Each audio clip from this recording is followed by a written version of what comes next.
प्रधानमंत्री नरेंद्र मोदी को वंदे भारत ट्रेन इतनी ज्यादा पसंद क्यों है? वो क्यों हर विकास के कार्यक्रम में वंदे भारत ट्रेन की बात जरूर करते हैं? जहां जाते हैं वहां पर एक नई वंदे भारत चलाने का ऐलान कर देते हैं। आखिर क्या है ऐसा वंदे भारत में? और क्यों रेल मंत्री अश्विनी वैष्णव उनके पसंदीदा मंत्रियों में से एक हैं? देखिए, कई बातें कही जा सकती हैं। कहा जा सकता है कि ये एक नए भारत की नई तस्वीर है, भारत की नई रेल है। इसको देखकर लगता है कि हाँ, अब हमारी रेल सुधर रही है। ये कहा जा सकता है कि ये पूरी तरीके से मेड इन इंडिया है, यानी भारत में बनी हुई ट्रेन है, इसीलिए नरेंद्र मोदी को इतनी पसंद है। और ये भी कहा जा सकता है कि सबसे पहली वंदे भारत ट्रेन वाराणसी, जो प्रधानमंत्री नरेंद्र मोदी का लोकसभा क्षेत्र है, वहां से दिल्ली के बीच में चली थी, इसीलिए उनका इस ट्रेन से खास इमोशनल लगाव है। लेकिन बात सिर्फ इतनी नहीं है। आप देखें तो 2014 में जब से प्रधानमंत्री नरेंद्र मोदी सत्ता में आए हैं, तब से उन्होंने दो ऐसी चीजों को हाथ में लिया जिनका आमतौर पर राजनीति में उपयोग कम ही होता है। एक रेडियो, जिस पर वो मन की बात करते हैं, और दूसरा रेलवे। पिछली सरकारें रेडियो का इस्तेमाल करती नहीं थी और रेलवे का इस्तेमाल सिर्फ बजट में नई ट्रेन चलाने के अनाउंसमेंट तक सीमित था। नरेंद्र मोदी के लिए दोनों ही लाखों करोड़ों लोगों तक पहुंचने का सीधा रास्ता है। इसीलिए 2014 में जब नरेंद्र मोदी प्रधानमंत्री बने थे, तो सबसे पहले उन्होंने रेल मंत्रालय के आला अधिकारियों के साथ एक बैठक की। इस बैठक में उन्होंने रेलवे स्टेशनों को मॉडर्न बनाने के प्लान पर चर्चा की। लेकिन 5 साल बीत गए और कुछ खास हुआ नहीं। 2019 तक प्रधानमंत्री नरेंद्र मोदी की सारी कोशिशों के बावजूद रेल में उतना बदलाव नहीं आया जितना वो चाहते थे। खासकर उनकी जो प्राथमिकता थी रेलवे स्टेशनों में बदलाव की, उस पर कोई खास काम नहीं हो सका, क्योंकि तब ये बात हो रही थी कि रेलवे में प्राइवेट इन्वेस्टमेंट यानी निजी निवेश लाया जाएगा। उसके लिए निजी क्षेत्र को रेलवे स्टेशन दे दिए जाएंगे और वो उस स्टेशन का कमर्शियल यूज करके अपने लगाए हुए निवेश को वापस पाएंगे। ये बात किसी सिरे चढ़ी नहीं, क्योंकि प्राइवेट कंपनियों का इसमें निवेश करने का उत्साह बहुत कम था। बहुत कम लोग सामने आ रहे थे जो ये काम कर सकें।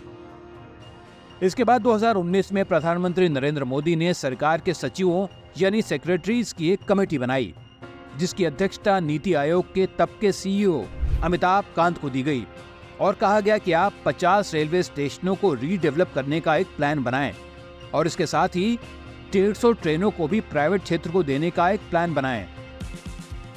इरादा ये था कि इन 50 स्टेशनों और 150 ट्रेनों के जरिए वो मॉडल तैयार कर लिया जाए जिसके आधार पर बाकी स्टेशनों और बाकी ट्रेनों को सुधारा जा सकेगा। फाइनेंशियल मॉडल मतलब ये कि पैसे कहां से आएंगे, पैसे कैसे खर्च होंगे और जिसने पैसे लगाए हैं उसको पैसे वापस कैसे मिलेंगे। लेकिन इसमें भी सफलता नहीं मिली और साल आ गया 2021।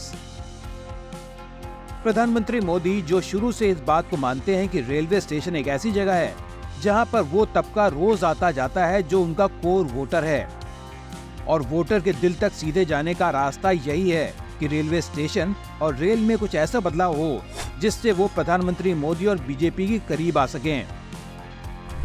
लेकिन सारी कोशिश के बावजूद किसी तरीके से बहुत मुश्किल से भोपाल के हबीबगंज स्टेशन को डेवलप किया गया। उसमें प्राइवेट कंपनियों का पैसा लगा और उस स्टेशन का नाम रानी कमलापति स्टेशन किया गया, लेकिन वो एक अकेला नमूना था। उसके बाद प्रधानमंत्री को लगा कि काम में देरी हो रही है और इसीलिए प्राइवेट इन्वेस्टमेंट का इंतजार करना ठीक नहीं होगा। उन्होंने इस काम को सीधे अपने हाथों में लिया और आप देखेंगे कि उसके बाद से पिछले 1 साल में गांधीनगर में रेलवे स्टेशन, अयोध्या में अयोध्या धाम स्टेशन, बेंगलुरु में विश्वेश्वरैया टर्मिनल जैसे तमाम ऐसे स्टेशन बने जिनका उद्घाटन प्रधानमंत्री मोदी ने किया। आपने वो तस्वीरें भी जरूर देखी होंगी जब बनारस के मडवाडीह स्टेशन का नाम बदलकर बनारस किया गया, उसे रीडेवलप किया गया और उसका निरीक्षण करने प्रधानमंत्री नरेंद्र मोदी खुद रात 12 बजे पहुंचे और उनके साथ योगी आदित्यनाथ, जो यूपी के मुख्यमंत्री हैं, वो भी थे। फिर एक लिस्ट तैयार की गई 1300 से ज्यादा स्टेशनों की, जिनको मॉडर्नाइज करने के लिए, रीडेवलप करने के लिए एक प्लान बनाया गया। इन स्टेशनों के रीडेवलपमेंट के लिए 80,000 करोड़ रुपए का प्लान बनाया गया है। कुछ हफ्तों पहले पीएम मोदी ने ये ऐलान किया कि देश के 553 स्टेशनों को सुधारा जाएगा, उनको रीडेवलप किया जाएगा। इन 553 स्टेशनों के सुधार में ही 19,000 करोड़ रुपए खर्च किए जाएंगे। लेकिन खास बात यह है कि अब सरकार ये खर्च खुद कर रही है, क्योंकि मोदी को ये पता है कि यही वो जगह है जहां लाखों करोड़ों लोग दिन रात आते हैं और यहाँ हुए बदलाव उनको तुरंत दिखाई देंगे और उनको ये समझ में आएगा कि देश में विकास हो रहा है। यही वजह है कि प्रधानमंत्री मोदी बार बार वंदे भारत का भी नाम लेते हैं और आपने देखा होगा कि वंदे भारत ट्रेन में नए नए अनाउंसमेंट हो रहे हैं। ये बात हो रही है कि स्लीपर वंदे भारत चलाई जाएगी, उसमें तरह तरह की सुविधाएं होंगी।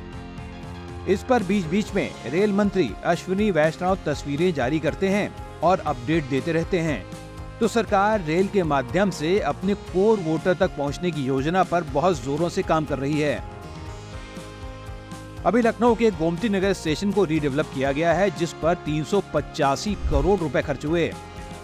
मजेदार बात यह है कि पहले की सरकार भी रेलवे में बदलाव की बातें तो करती थी, लेकिन उनका फोकस इस बात पे था कि पहले एक ऐसा मॉडल बनाया जाए जिसमें कोई प्राइवेट कंपनी आए, तब ये काम शुरू हो और तब तक इस पूरे प्रोजेक्ट को ही ठंडे बस्ते में रहने दिया जाए। लेकिन प्रधानमंत्री मोदी, जो इस खेल को बहुत अच्छे ढंग से समझते हैं कि जनता के बीच कैसे पहुंचा जाए, जनता को अपने काम कैसे दिखाए जाएं, उन्होंने इसको तुरंत पकड़ा और अपना एजेंडा लाकर काम शुरू कर दिया। यही वजह है कि आज रेल मंत्री अश्विनी वैष्णव प्रधानमंत्री नरेंद्र मोदी के सबसे पसंदीदा मंत्रियों में से एक हैं, क्योंकि वो मोदी के उस एजेंडे को आगे बढ़ा रहे हैं जिसे खुद मोदी लीड कर रहे हैं। तो दोस्तों, ये था आज का हमारा एनालिसिस। आपको रेल में हो रहे बदलाव कैसे लग रहे हैं? वंदे भारत पर आपकी क्या राय है? हमें नीचे कमेंट बॉक्स में जरूर लिखें।